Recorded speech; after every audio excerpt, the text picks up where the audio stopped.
본문은 마태복음 6장 10절입니다. 제가 봉독합니다. 나라의 임하옵시며 뜻이 하늘에서 이룬 것 같이 땅에서도 이루어지이다. 아멘. 오늘 말씀은 주님의 기도 세 번째 시간입니다. 이종아 집사님 특송 올려드리시겠습니다.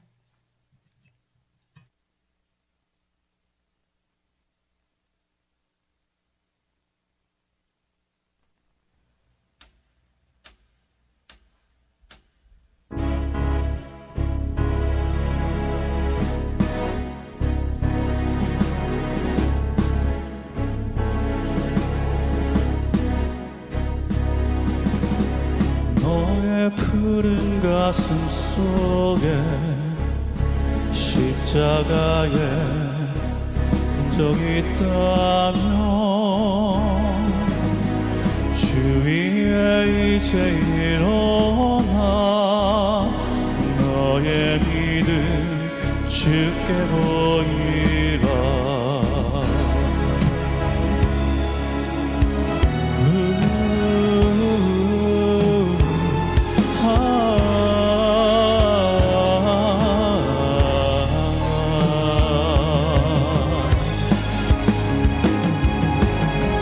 너의 뛰는 가슴 속에 하늘의 불 타고 있다면 그 나라 그 영광 위에 너의 삶을 주께 드려라. 오랫동안 꿈꿔왔던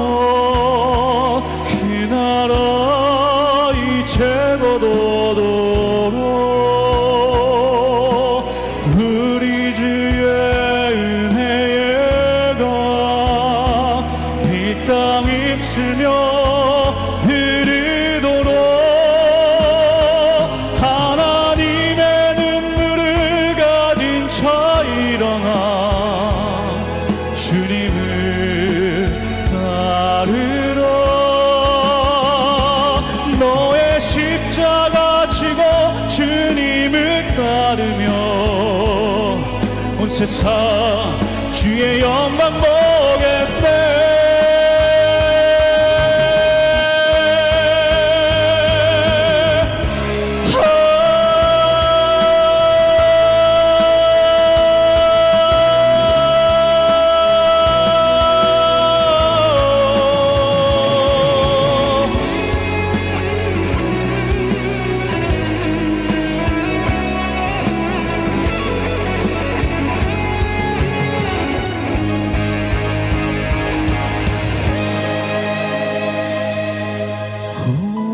오랫동안 꿈꿔왔던 그 나라 이제곧 오도록 우리 주의 은혜가 이 땅 입술며 흐르도록 하나님의 눈물을 가진 자 일어나 주님을 따르라. 너의 십자가 지고 주님을 따르며 온 세상 주의 영광 보겠네.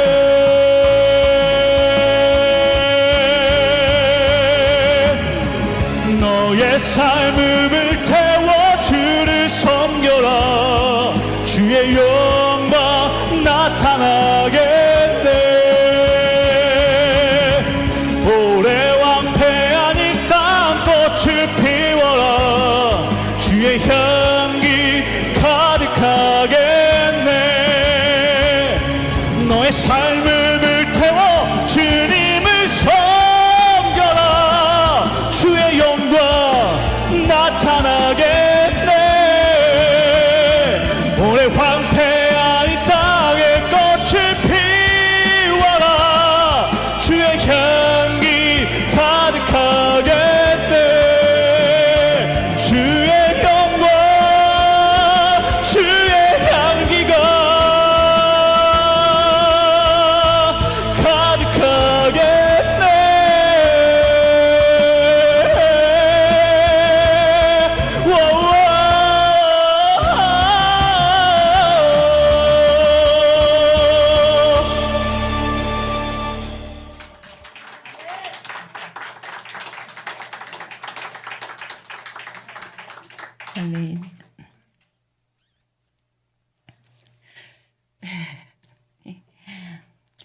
동유럽의 루마니아라는 나라에 범브란트라는 목사님이 계셨습니다. 루마니아가 공산화되면서 1948년부터 14년간 신앙으로 인해서 옥고를 치르신 분입니다. 감옥에서 혹독한 고문을 당할 때는 의사가 그걸 지켜보고 있다가 맥박이 희미해지고 그 고문 때문에요. 의식이 흐려지면 그러면 이제 딱 숨이 끊어지겠다 싶으면 고문을 멈추고 치료를 합니다.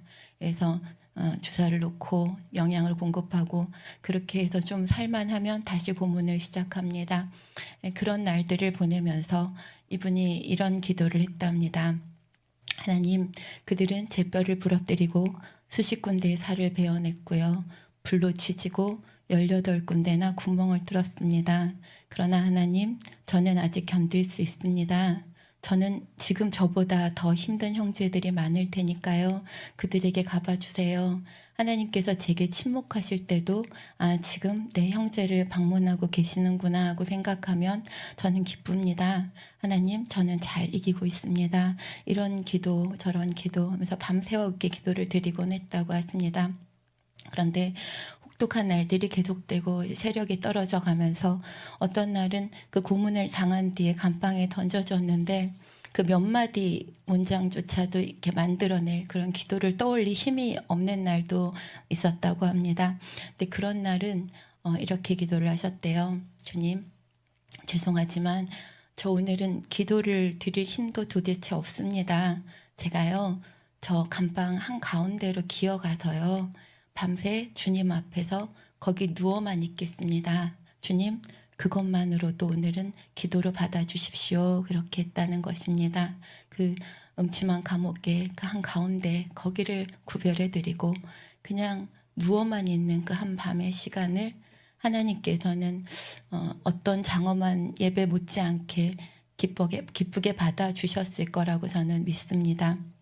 그분에게 남은 기력의 마지막 그 한 방울까지 짜내서 거룩하게 구별해드린 그런 산제사였기 때문입니다.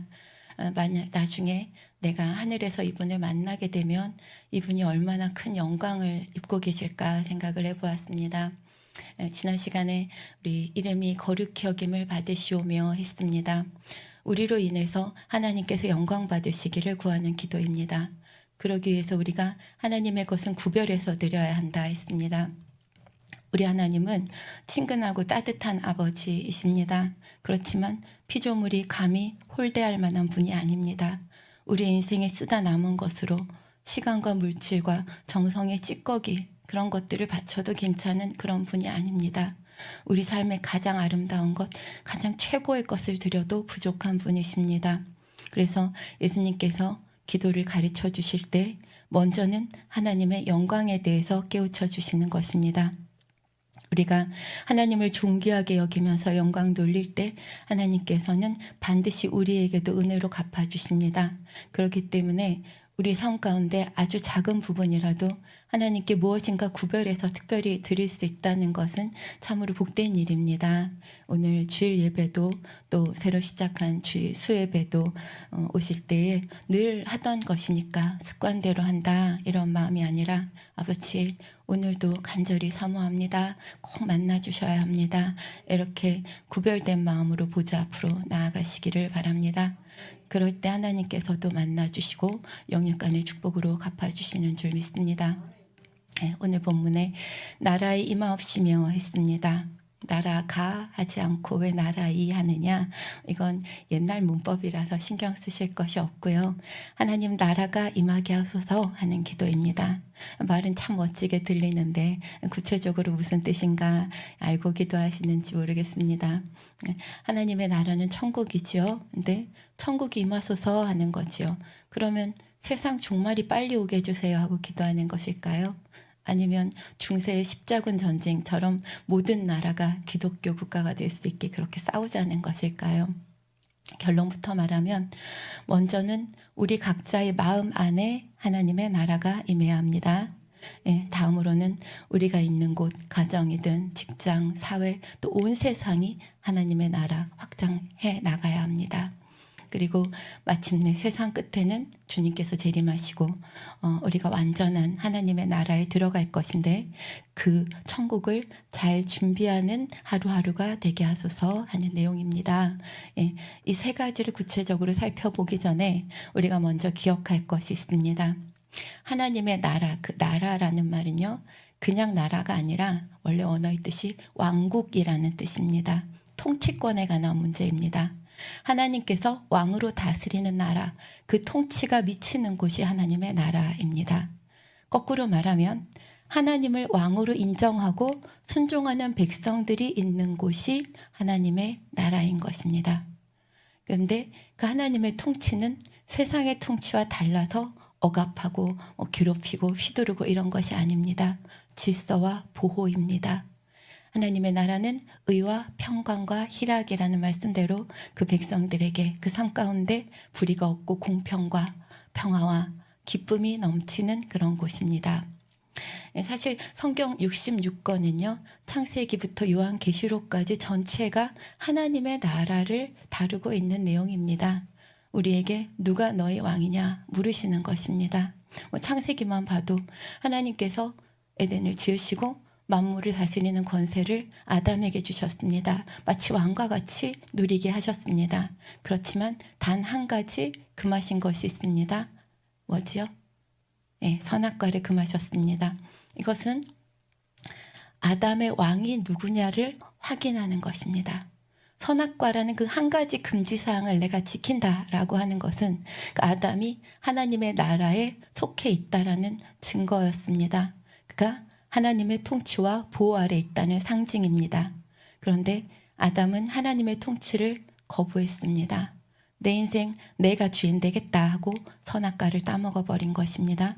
영적으로 누구에게 순종하든지 그 사람은 그 순종함을 받는 자의 종이 됩니다. 하나님의 통치에서 벗어난 순간 아담은 내가 자발적으로 했어 라고 생각했지만 사실은 마귀의 미혹에 순종한 것이었기 때문에 마귀의 통치 아래로 끌려갔습니다. 사망 권세의 다스림을 받게 된 것입니다. 하나님께서는 이렇게 마귀의 종노릇하게 된 인생들을 하나님의 나라로 인도하기 위해서 예수님을 보내주셨습니다.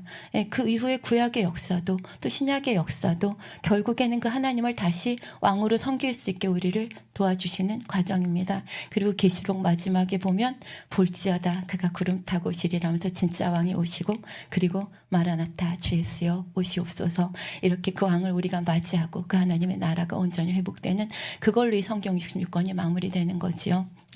그래서 가장 먼저 이제 확실하게 역사하신 것이 하나님께서는 이렇게 마귀의 종노릇하게 된 인생들을 하나님 나라로 인도하시기 위해서 예수님을 보내주셨습니다. 육신을 입고 하나님 예수님께서 이 땅에 오셨다는 것은 우리 인생들 가운데 그때의 하나님의 나라가 임한 것이 됩니다. 예수님께서 명하시니까 사람들을 괴롭히던 귀신도 질병도 순종하고 죽음까지도 복종했습니다. 무슨 말이냐? 누가복음 11장 20절에 내가 만일 하나님의 손을 힘입어 귀신을 쫓아내는 것이면 하나님의 나라가 이미 너희에게 임하였느니라 하셨습니다. 주님의 통치 아래에 주님께서 명하실 때 그 권세 아래 사망 권세도 굴복합니다. 다스림을 받습니다. 그러니까 하나님께서 다스리는 그 나라가 위에 영의 세계 그 천국에만 아니라 이 세상 우리 가운데도 이미 임하셨다라는 것을 깨달아라 하시는 말씀입니다. 마침내 주님께서 사망 권세를 깨뜨리고 부활하셨을 때 영접하는 자, 곧 그 이름을 믿는 자들에게는 하나님 자녀가 되게 하셨습니다. 하나님 나라의 백성이 되게 하신 것입니다. 골로새서 1장 13, 14절에 그가 우리를 흑암의 권세에서 건져내사 그의 사랑의 아들의 나라로 옮기셨으니 그 아들 안에서 우리가 구속고 제사함을 얻었도다. 그 나라로 우리는 옮겨진 것입니다. 믿음으로. 베드로전서 2장 9절 말씀처럼 우리 자신이 택하신 족속이고 왕 같은 제사장이고 우리가 거룩한 하나님의 나라고 그의 소유된 백성이 되는 것입니다. 그래서 여기서 이제 먼저 기억하실 것은 하나님의 나라는 통치권에 관한 것이다. 누가 우리의 왕이냐? 내가 누구에게 순종하느냐? 이것이 지금 핵심적인 부분이라는 말씀입니다. 우리가 하나님을 왕으로 섬기면 그 말씀에 왕이라면 순종해야지요. 순종하면 우리의 삶은 왕 대신 하나님께서 책임지고 다스려 주십니다. 그럴 땐 우리 삶 전체가 하나님의 나라가 되어서 원수마귀 사단은 물러가야 하고요. 질병도 연약함도 재앙도 가난도 모든 어려움도 원래 우리에게서 떠나야 합니다. 이론적으로는 이렇게 되어야 한다라는 말입니다. 그런데 현실적으로는 문제가 생깁니다. 우리가 분명히 믿어요. 하나님 자녀라고 해요. 그런데 인생이 평안하지만은 않더라는 말입니다. 교회를 다니는데 눈물과 슬픔과 고통도 있어요. 기도 응답도 그냥 기도한 대로 턱턱 주어지는 것이 아니라 이루리라 하여도 구하여야 하리라 하시고 약복강가에서 씨름하는 것처럼 끝내 싸워서 이겨내는 그 고난이 있고요. 하나님 나라가 임하긴 했는데 이게 100% 임한 것은 아니더라 하는 말씀입니다. 왜냐? 첫 번째는 우리 안에 하나님의 나라가 100% 임하지 않았기 때문입니다. 우리가 믿는다, 순종한다 하지만 주님만 내 왕으로 그 모든 말씀에 온전히 순종해서 섬기지는 못하기 때문입니다. 그러면 사단이 송사합니다. 하나님 저 사람 여전히 죄 짓고 살아요. 하나님 말씀에 순종하는 게 아니라 나한테 순종하는데요. 그러니까 내가 마음대로 괴롭혀도 되지요. 내가 휘둘러도 되지요. 하는 것입니다. 그래서 그 믿음의 수준에 따라 하나님께서 아직은 아니야 하고 지켜주실 수도 있고 허락하시면 시험 환난도 가져줄 수도 있는 것이고요. 그러니까 심지어 욥처럼 순종만 하는 사람도 때로는 이렇게 송사합니다. 하나님 저 사람 믿음 진짜인지 모르잖아요. 고난이 와도 변질되지 않는지 내가 시험해 볼 테니까 내주세요. 이렇게 송사를 걸기까지 합니다. 그러니까 믿는 사람 하나님의 나라 안에도 연단도 오고 기도응답이 더디기도 하고 어려움이 생기기도 한다는 것입니다. 둘째로 우리가 하나님의 나라가 임했고 그 안에 속했는데도 어려움이 있는 것은 이 세상에 하나님의 나라가 100% 임하지 않았기 때문입니다. 불신자들은 여전히 원수마귀 사단을 왕으로 섬기면서 하나님의 나라 그 백성들을 대적합니다. 그 세상 권세가 하나님의 나라의 싸움을 걸어오기 때문에 교회가 핍박을 받기도 하고 아까 범브란트 목사님이나 초대교회 순교자들처럼 또 지금의 교회들도 온전히 순종하는 자녀들조차도 고난을 당하게 되는 것입니다. 그러면 이런 싸움이 끝나는 때가 언제입니까? 현실적으로 임하는 때. 그때는 바로 종말에 우리 주님께서 재림하실 때입니다. 그때는 진짜 하늘나라 천국이 우리에게 임합니다. 여러분 처음에는 예수님이 오셔서 하나님의 나라가 이미 임했어. 근데 그 다음에는 종말까지는 아직 완전히 임한 것은 아니야 합니다. 그러니까 그 사이에 있는 이 갈등 상황, 이 상황을 신학자들은 이미 그러나 아직 이렇게 표현을 합니다. already but not yet 이러는데요. 우리가 하나님의 나라의 백성이 되었지만 아직은 이 땅에서 싸운다 하는 것입니다. 비유하자면은 출애굽한 백성들에게 하나님께서 이미 가나안을 주셨습니다. 그런데 그 땅을 싸워서 완전히 지배하고 정복하는 데까지는 시간이 걸렸습니다. 우리 신앙생활도 비슷합니다. 너희가 믿고 구한 것은 받은 줄로 이미 받은 줄로 믿어라.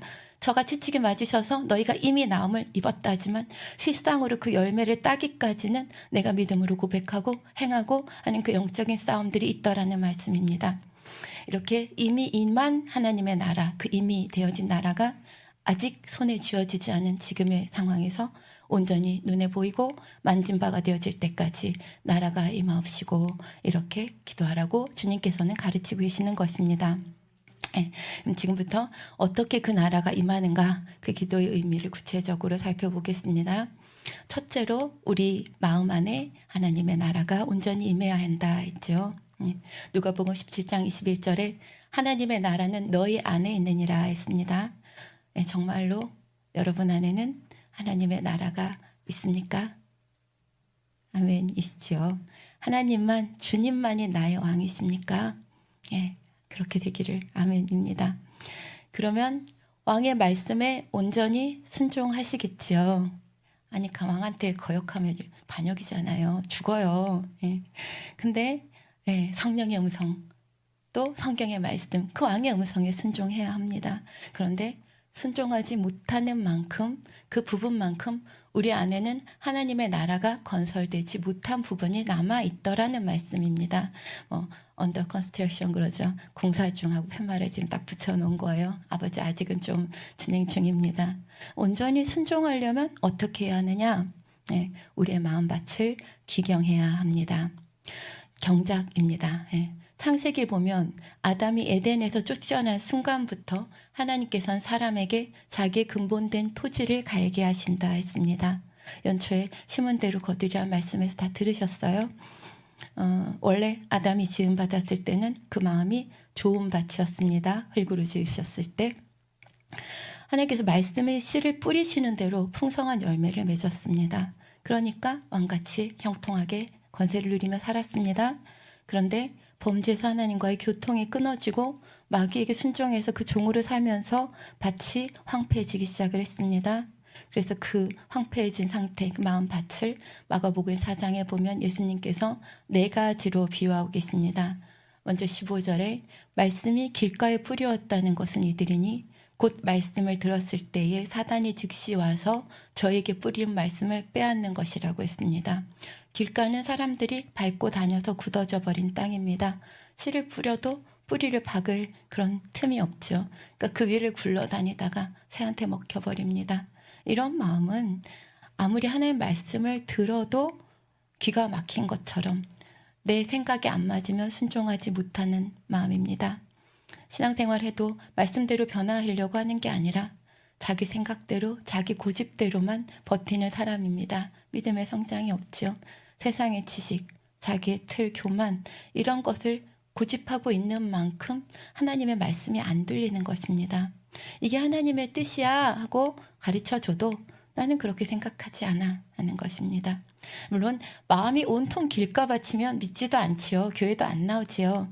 아예 불신자를 말하는 게 아닙니다. 지금 밭들은 교회를 다니기는 하는데 부분만큼이 단단한 마음이 다리 잡아서 어떤 말씀은 듣고 어떤 말씀은 안 듣고 그러는 것입니다. 그 길가가 많으면 아주 생통나무라고 부르는 그런 아주 초신자가 되겠죠. 근데 때로는요. 초신자가 아니라 신앙생활이 오래되어서 믿음이 좋은 것 같은 분들, 충성하는 분들도 영적인 교만이 쌓이면요. 아주 일부분이라도 그 길가가 만들어지는 경우가 있습니다. 내가 성경 말씀을 많이 들어서 잘 알아. 하나님 일 많이 해봐서 이렇게 하면 되는 거 나는 알아. 그러면 그 순간순간에 기도하고 아버지 이번에는 어떻게 할까요? 하고 성령의 인도를 받으려고 하지 않고 원래 있던 내 지식, 내 경험, 내 자아, 고집 이것을 가지고 나도 모르게 성령의 음성에 대해서 귀를 막아버립니다. 원래 하던 대로. 이게 잘못하면 길가가 되어질 수도 있다는 것입니다. 돌밭입니다. 16절에 돌밭은 곧 말씀을 들을 때 즉시 기쁨으로 받는데 그 속에 뿌리가 깊이 박히지를 못해. 그래서 잠시 견디다가 말씀을 인하여 환난이나 핍박이 일어난 때는 곧 넘어진다 했습니다. 종종 부흥회 때 같을 때 은혜가 있으면 한번 그 성령의 불을 받았어 깨달았어 하면 갑자기 충만해지고 뜨거워져서 온갖 모임에 다 나오고 눈물 콧물로 날들을 지내는 경우들이 있습니다. 이것은 시간이 얼마나 오래 진실함으로 지속되는가가 중요합니다.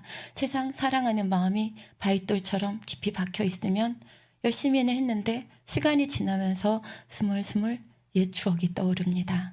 신나게 교회 생활하던 것들이 갑자기 부담스럽고 피곤하고 짐스러운 것 같아 느껴지기도 합니다. 이렇게 칼칼할 때 한 잔 딱 하면 좋았는데 이렇게 아니면 나 옛날처럼 혹은 지금 저 세상 친구들처럼 재밌었는데 나도 다시 즐기면서 살고 싶다. 생숭생숭해지면서 기도도 쉬고 싶고 예배도 빠지고 그러다가 결국은 말씀을 저버리는 것입니다. 또 핍박이나 고난이 올 때는 말씀을 붙잡고 더 불같이 기도해서 뚫어내야 하는데 그래야 능력이 생기고 믿음이 성장하죠. 근데 말씀에 뿌리가 없으니까 싸워서 이기는 게 아니라 그냥 들어 누워버립니다. 덜컥 시험에 들어버립니다. 이렇게까지 해서 내가 믿어야 되나 하는 것입니다. 성경에 보면 바울이 로마 감옥에 2번 갇히는데요. 처음에 갇혔을 때 곁에서 힘이 되었던 데마라는 사람이 나옵니다. 2번이나 서신서에 데마도 너희가 같이 너희에게 문안하고 있어. 그 생활에 같이 힘이 되어주고 있는 거예요. 그 고난 중에도. 근데 2번째로 바울이 감옥에 갇히고 순교할 때가 다가오니까 이거 너무 심각해 상황이. 이거는 아닌 것 같아. 데마는 바울을 떠났습니다. 이에 바울은 데마는 세상을 사랑하여 나를 버리고 갔다 하고 씁쓸하게 기록을 합니다. 이렇게 귀한 권능의 사도 하나님의 사람 옆에 있으면서도 그 세상 사랑이라는 마음을 뽑지 않으니까, 그 도를 뽑지 않으니까 하나님을 왕으로 삼고 순종하던 그 삶의 방향을 돌이켜서 사단에게 순종하는 생활로 돌아가 버리는 것입니다. 세 번째 가시밭입니다. 19절에 세상의 염려와 재리 유혹과 기타 욕심이 들어와서 말씀을 막아서 결실하지 못한다. 그러니까 싹이 나고 자라는 것 같아요. 그런데 위에 가시떨기가 무성하게 덮어서 더 자라서 열매를 맺지 못합니다. 이런 경우는 말씀을 듣고 은혜 받고 말씀대로 살고 싶은 그런 마음도 있는데 막상 순종을 하려니까 이게 현실적으로 온갖 근심 걱정이 틈타는 겁니다. 이런저런 문제가 해결되면 상황이 지금보다 좀 나아지면 이러면서 주간에 순종하지를 못하는 것입니다. 오래전에 어떤 목사님이 개척을 하시는데요. 이런 기도를 하셨대요. 하나님, 우리 교회가 부흥해서 100명이 되면 우리 교회에서 선교사, 해외 선교사 1명을 후원하겠습니다. 그러면 이제 생활비하고 사역비를 대주려면 매달 몇백만 원이 나가겠지요. 실제로 100명이 돼서 이제 약속을 지켜야겠다 하고 재정에 이때 말을 꺼냈습니다. 매달 수백만 원씩 고정 지출이 생긴다 하니까 이제 정부 일꾼들이 와글와글 반대를 합니다. 목사님은 하나님과 약속은 지켜야 되겠고 심란하지요. 한 분이 타협안을 냅니다. 목사님, 지금은 예배 인원이 100명이고요. 11조 잘 내는 알곡 성도가 100명이 될 때가 진짜잖아요. 그때 가서 하시지요. 11조 인원은 출석 인원과 차이가 많이 나거든요. 목사님이 원래 자기 서원하고 다른데 하고 알면서도요. 그래, 그것도 100명이긴 하네 하고 물러서 버렸습니다. 그리고 얼마 후에 이분이 갑자기 쓰러졌어요. 건강하신 분이었는데. 그리고 몸이 마비가 돼서 꼼짝도 못하게 들어 누워 버렸습니다. 마음에 오는 게 있어서 그 마비된 상태로 즉시 금식하면서 기도를 시작했는데 또렷하게 음성이 들리더래요. 너 지금 시작하는 게 맞냐? 안 하는 게 맞냐? 시작하는 게 맞지요. 그러니까요. 너무 슬픈 음성으로 그러시더랍니다. 그런데 너 왜 그랬어? 차라리 호통을 치시면 좋겠는데 그렇게 너 왜 그랬어? 그러시니까 너무 죄송해서 더 죄송해서 목사님이 눈물로 회개하고 또 회개를 했습니다. 그렇게 회개하고 나서 일주일 만에 벌떡 일어나서 걸으셨답니다. 그 마비가 풀린 거예요. 이분은 아마 이 한 번의 체험으로 그 염려, 근심이나 재리의 유혹이나 이런 현실적인 모든 순종을 가로막는 가시떨기를 확 뽑아버리셨을 것입니다. 이런 마음밭들의 종류는요. 사람마다 한 가지에만 해당하는 것이 아닙니다. 나는 100% 돌밭이야. 나는 100% 가시밭이야. 이런 게 아니라 한 사람 안에 섞여 있는 겁니다. 뭐가 몇 프로씩 있는지 그건 각자 다 다른 것이겠죠. 호세아 10장에 보면요.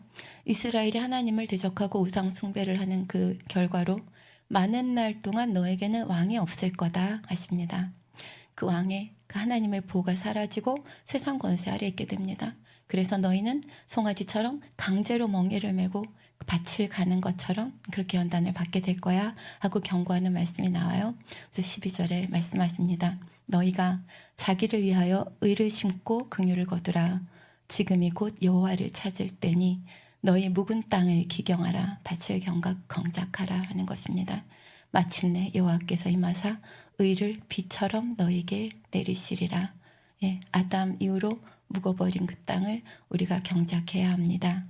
예수 그리스도로 말미암아 성령으로 말미암아 의를 비처럼 내려주시는 은혜의 단비가 내려지는 지금은 우리가 할 수 있습니다. 길가처럼 단단한 땅은 갈아엎어버리면 되고요. 돌은 골라내고 깨뜨리면 됩니다. 가시떨기는 뽑아버리면 됩니다. 내 힘과 의지로는 안 됩니다. 예배와 기도가 그래서 필요합니다. 하나님의 능력이 임해하기 때문입니다. 신령과 진정으로 예배하면 하나님의 말씀은 그냥 글자가 아니라 내가 원래 알고 있던 지식이 아니라 살아 운동력 있는 검이 되어서 날쌘 검처럼 나를 찔러 쪼갭니다. 그러면 모르고 있던 내 모습이 보입니다. 야, 내가 이렇게 거짓된 마음이 있구나. 나 겸손한 줄 알았는데 어떻게 이렇게 교만하지? 나 온유한 줄 알았는데 이렇게 욱하고 혈기가 나오네. 이렇게 거울을 보는 것처럼 발견이 됩니다. 그리고 너무 추하다. 너무 부끄럽다.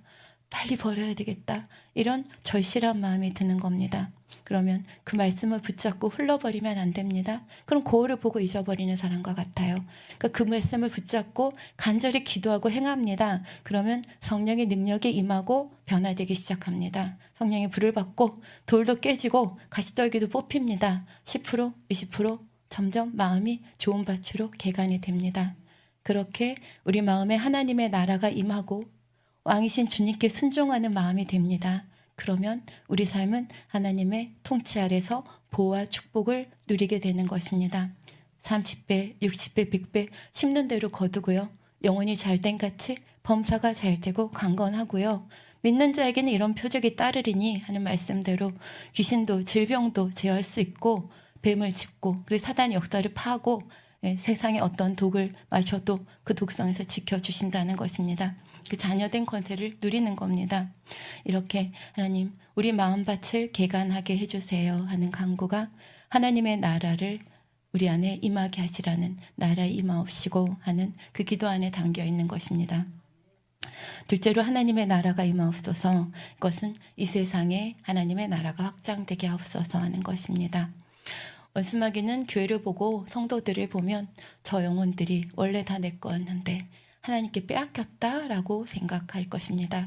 그러니 어찌하든지 성도들이 믿음을 저버리게 해서 다시 자기 것으로 찾아오려고 하죠. 또 더 이상 사람들이 구원받지 못하게, 그래서 하나님의 나라가 더 확장되지 못하도록 회방을 합니다.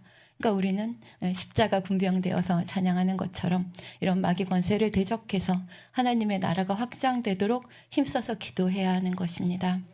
성도 간에는 서로 믿음을 지킬 수 있도록 중보기도 해주고 또 교회를 지켜야 합니다. 교회와 주의 종들을 위해서도 늘 기도해야 합니다. 또 믿지 않는 가족, 이웃, 친척, 직장, 학교, 지역사회까지 우리로 인해서 복음이 전해지도록 힘써야 하는 것이고요. 민족복음화, 세계선교, 세상 권세자들을 위해서도 기도해야 합니다. 디모데전서 2장 2절에서 4절 말씀을 3번역으로 읽어볼게요. 제가 왕들과 높은 지위에 있는 모든 사람들을 위해서도 기도하십시오. 그래야 우리가 아주 경건하고 품위 있는 삶과 조용하고 평화로운 삶을 살아갈 수 있을 것입니다. 당장의 권세가 세상 권세가 교회를 핍박하면 아까 그 범브란트 목사님 같은 고난도 있는 것이고 초대교회 같은 핍박도 있는 것이고 또 그 정치의 방향에 따라서 우리가 당장 팬데믹 때는 예배 하나 드리는 것도 얼마나 힘들었습니까? 교회들이 많이 고통을 겪었습니다. 그런 기도 항상 있어야 한다는 것입니다. 나라를 위해, 권세자들을 위해.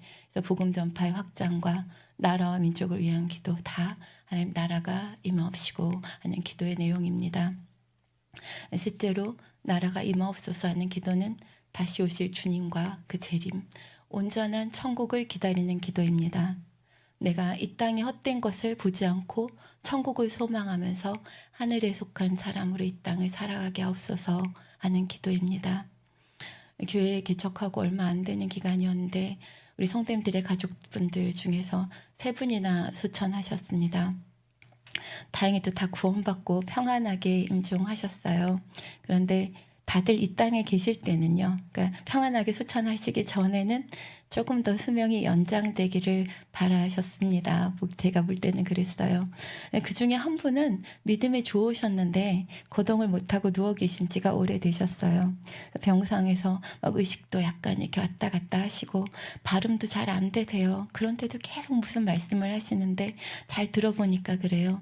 내 자녀들이 하나님을 말로만 믿으면 안 되는 거야. 말로만 믿으면 안 돼. 행함과 진실함으로 섬겨하는 거야. 진실하게 섬겨야 돼. 그래서 그런 말씀을 반복을 하시는데 참 감사하고 안심이 되기도 하고 은혜도 되었습니다. 근데 이렇게 믿음의 말씀을 하시는 분이었는데도 그래도 생전에 뵐 때는 빨리 천국 가고 싶다 그런 것보다는 내가 할 일이 있는데 일어나야 되는데 좀 더 살아야 하는데 이런 마음이 더 강하셨던 것처럼 보였어요.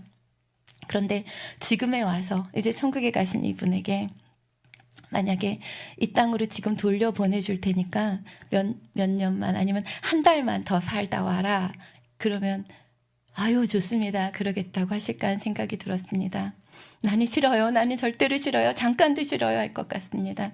더러운 누더기를 입었던 그 때에 치더렀던 거리 아이들이요. 입고 있을 땐 몰라요. 근데 어디 보호하는 데서 데려와서 깨끗한 집에 씻어주고 깨끗한 옷을 입혀주면요. 그리고 나중에 다시 그 옛날에 너 벗어났던 그거 속옷 가져와서 걸쳐봐 그러면요. 질색을 해요. 옆에 이렇게 만지기도 싫어한다고 했어요. 아마 그분도 천국에 들어가신 지금은 다시는 그 세상의 더러운 육 걸치고 싶지 않습니다 할 것입니다.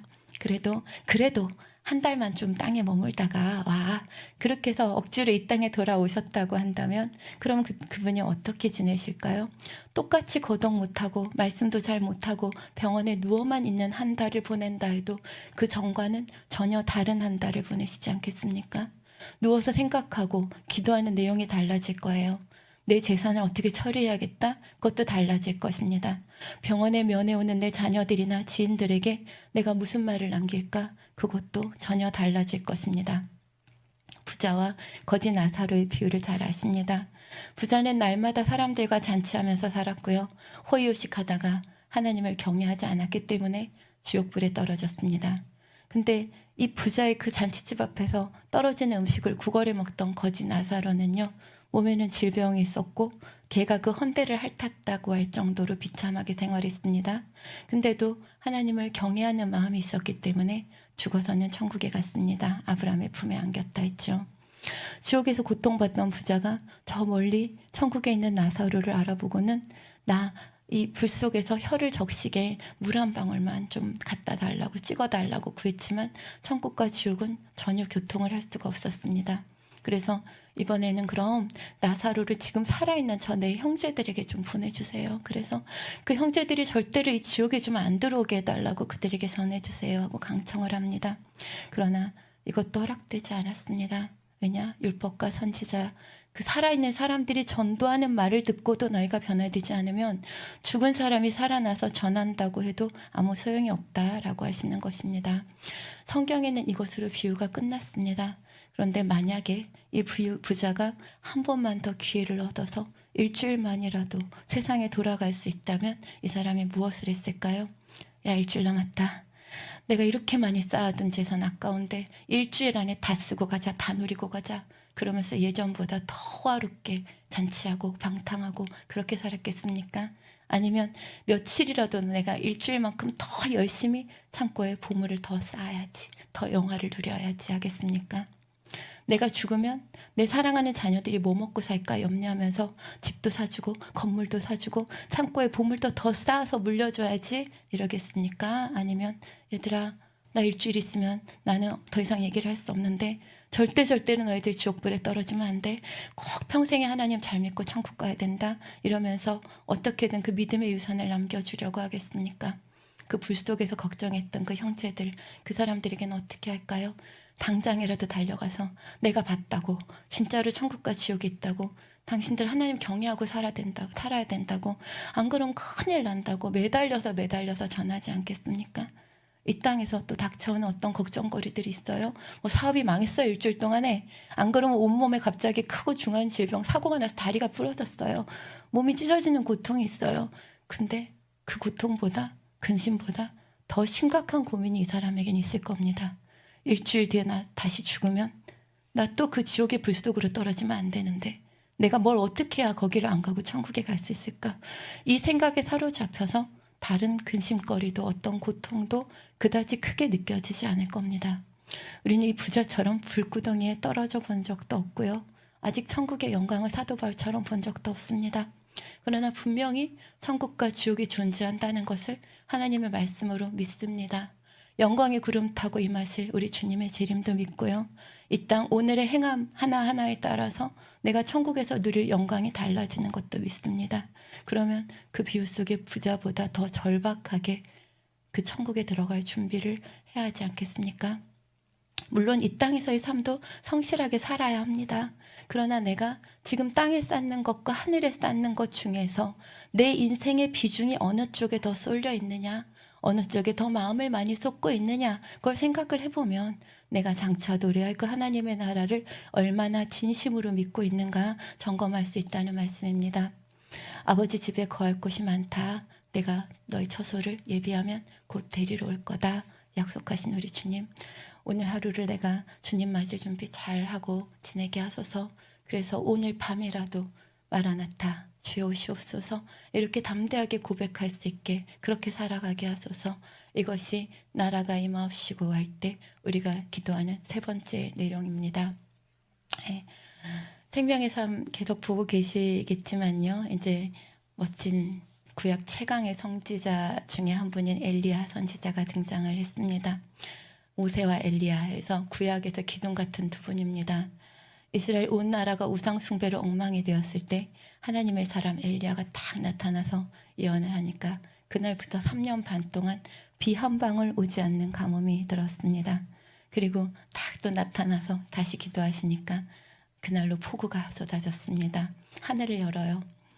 그리고 850명의 발 아세라 선지자들과 맞짱을 뜬다겠지요. 대결을 벌입니다. 그래서 하늘에서 불을 끌어내리는, 이건 뭐 무슨 영화도 아니고 만화도 아니고 상상할 수 없는 기적을 행했습니다. 무수한 백성들이 그 기적을 다 같이 목격하고 야, 여호와가 진짜 하나님이시구나 외칩니다. 여러분, 엘리야가요, 엘은 하나님, 야는 야훼예요. 무슨 말이냐면 야훼가 진짜 하나님이시다입니다. 그래서 백성들이 여호와 그는 하나님이시로다 이렇게 외친다는 건 뭐냐면요, 엘리야 엘리야 이렇게 외치는 게 되는 겁니다. 그렇게 하나님께서 그 영광을 드러내셨어요. 그러면 이제 이스라엘은 다시 우상 숭배를 탈탈 털고 옛날처럼 하나님만 섬기는 그런 나라가 되었겠죠? 아닙니다. 그냥 그 사람들은 그렇게 살고요. 오히려 못된 왕 이세벨이 더 독이 올라서 악에 받쳐서 엘리야를 죽여버리겠다고 펄펄 뜁니다. 제정신이 아니죠. 아주 엘리야는 그 놀라운 권능을 행하고도 도망자 신세가 되었습니다. 거친 광야를 걸으면서 생각하니까 맥이 다 빠져버렸어요. 하나님, 도대체 이 무식하고 기먹은 인간들에게 내가 더 무엇을 해줘야 합니까? 가뭄과 비와 하늘에서 떨어지는 불과 온갖 기적을 다 보여주는데 인간들이 양심이 있으면 회개하고 하나님 나라로 좀 변화되어야 하는 게 아닙니까? 그러면서 엘리야가 그만 탈진 상태가 되어버렸습니다. 하나님, 저 정말 열심히 했는데요, 내가 아무리 몸부림을 쳐도 내가 아무리 진을 다해서 기도해도 하나님을 기적을 보여줘도 아무 소용없네요. 인간의 마음이 변하지를 않아요. 세상에 진실하게 하나님 믿는 사람은 나뿐인 것 같아요. 근데 하나님은 지치지도 않으시고요, 요동하지도 않으십니다. 그냥 다시 엘리야에게 사명을 주십니다. 일어나 일어나, 좀 쉬었다가 일어나 가서 북쪽의 수리아 아람의 왕이 될 사람에게 가서 기름을 부어라. 이건 이방 사람의 역사도 내가, 세상 역사도 내가 주관한다 하시는 것입니다. 그리고 북이스라엘 다음 왕이 될 사람에게도 가서 기름을 부어라. 하나님의 나라, 그 교회 역사도 내가 주관한다 하시는 겁니다. 그리고 너희 후계자가 될 엘리사에게 가서 기름을 부어라. 너 하나로 끝나는 거 아니다. 너 다음의 사역은 계속 이어갈 사람을 내가 세운다 하시는 겁니다. 그리고 너 혼자만 남아있다고 하지 마라. 내가 우상 앞에 무릎 꿇지 않은 내 백성을 7,000명이나 남겨뒀다. 네가 보는 게 다가 아니야 그러시는 것입니다. 엘리야가 간절히 원했던 하나님 나라의 모습은 당장에 이루어지지는 않았습니다. 그러나 엘리야는 그냥 그때 엘리야 일을 하면 되는 것이고 하나님의 나라는 하나님이 친히 이루시면 되는 것입니다. 우리가 하나님의 나라를 위해 기도하는 것도요, 내 생각대로 되지 않을 때가 많습니다. 내 마음의 할례 하나 변하지 않는 것 같고, 가족의 구원 완전히 바위돌 같고, 교회도 사회도 나라도 계란으로 바위치기 하는 것처럼 얼마나 더 내가 기도해야 애를 써야 응답이 될까? 나 같은 이 작은 기도 한마디가 그들에게 무슨 영향을 미치기나 할까? 이러면서 낙심하게 되는 경우도 있습니다. 그러나 너희 안에 착한 일을 시작하신 하나님은 그가 이루신다 하셨습니다. 묵묵히 계획하신 대로 하나님께서 행하고 계십니다. 우리의 삶에도, 여러분의 삶에 하나님의 나라가 임하기까지 아버지께서 처음부터 계획하신 것이 있습니다. 지금도 이루어 가십니다. 마가복음 4장 26절에 보면 하나님의 나라는 사람이 씨를 땅에 뿌린과 같으니 했습니다. 씨를 뿌려놓고 농부는 밤낮 자고 깨고 그렇게 일을 하지요. 근데 그동안 씨가 자라지만 어떤 식으로 자라는지 농부는 모릅니다. 하나님께서 키우시니까 땅에서 저절로 싹이 나고 이 싹이 피고 열매가 자라고 물을 익으면 그냥 나가서 걷어오면 되는 것입니다. 그렇게 하나님의 나라는 하나님께서 이루시는 줄을 믿기 때문에 우리는 하루하루 기도의 씨를 뿌리고 가꾸면 되는 것입니다. 네, 찬양하신 후에 기도하십니다. 아버지, 내 안에 하나님의 나라가 임하옵소서. 마음밭이 정결한 밭으로 다 개간되어서 왕이신 주님께 순종만 하게 하소서. 내가 주인 삼은 모든 거 내려놓습니다. 주님만이 나의 왕이 되어 주옵소서. 그리고 이 땅, 가정과 사회와 나라가, 온 세상이, 황폐한 이 땅이 회복되어서 하나님의 나라가 되게 하소서. 그리고 마침내는 보라, 그가 구름 타고 오시리라. 그 말씀하신 마지막 날에 우리가 담대히 주의 나라에 들어가게 잘 준비하는 오늘이 되게 하여 주옵소서. 그렇게 기도하시겠습니다.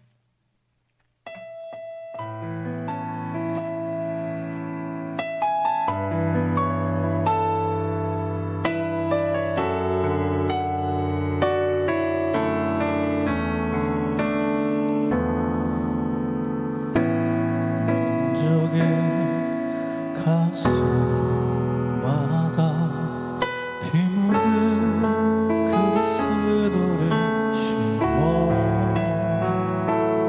이 땅에 푸르고 푸른 그리스도의 계절에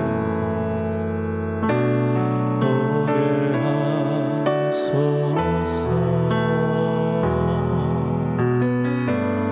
오게 하소서.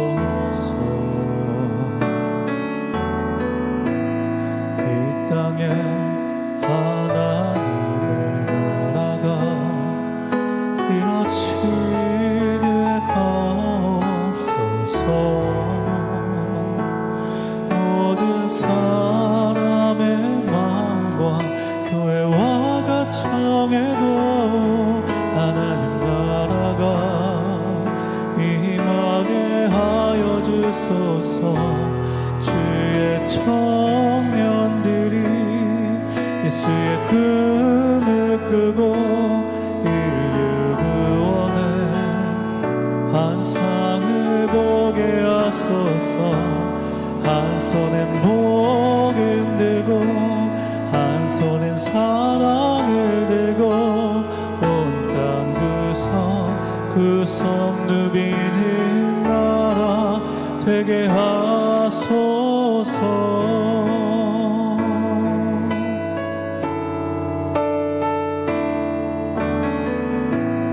이 땅에 하나님의 나라가 이루어지게 하옵소서. 모든 사람의 마음과 교회와 가정에도 하나님 나라가 임하게 하여 주소서. 주의 청년들이 예수의 꿈을 끄고 인류 구원의 환상을 보게 하소서. 한 손엔 복음 들고 한 손엔 사랑을 들고 온 땅 구석 누비는 나라 되게 하소서. 주여 하시고 기도하시겠습니다. 주여, 아버지 하나님 감사합니다. 하나님 아버지가 역사해 주셔서 아버지 하나님 성령들 이 마음들 아버지 이제 깨어지게 하소서. 하나님 나라가 임하기를 원합니다. 하나님만이 나의 왕이 되시기를 원합니다. 내 안에 단단한 길가 같은 마음이 깨지게 하소서.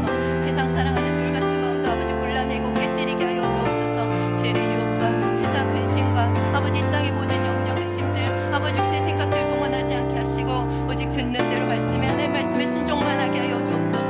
저 성령의 음성을 밝게 듣고 아버지만 깊이 알아 순종하게 하여 주옵소서. 우리의 발걸음마다 가는 곳마다 아버지 나라 확장되게 하시고 이 나라 민족을 위해서 기도하게 하여 주시기를 원합니다. 다시 오실 주님 진실로 사모하며 하루하루 아버지 하늘에 쌓아가는 삶을 살 수 있도록 도와주시기를 원합니다. 왜 아버지 일어나지 못합니까? 왜 순종하지 못합니까? 왜 아버지 하늘에 쌓지 못합니까? 않겠습니까? 아버지 무엇이 그리도 아버지 미련이 않겠습니까? 아버지 하나님 다 놓고 가는 것입니다. 아버지 부르시면 다 놓고 가는 것입니다. 아버지 하나님이 하루하루 아버지 이 땅에서도 아버지 나라가 임하는 만큼 아버지 그 영광과 통치를 누릴 수 있다고 하십니다. 아버지 주를 믿을 수 있는 그 믿음, 아버지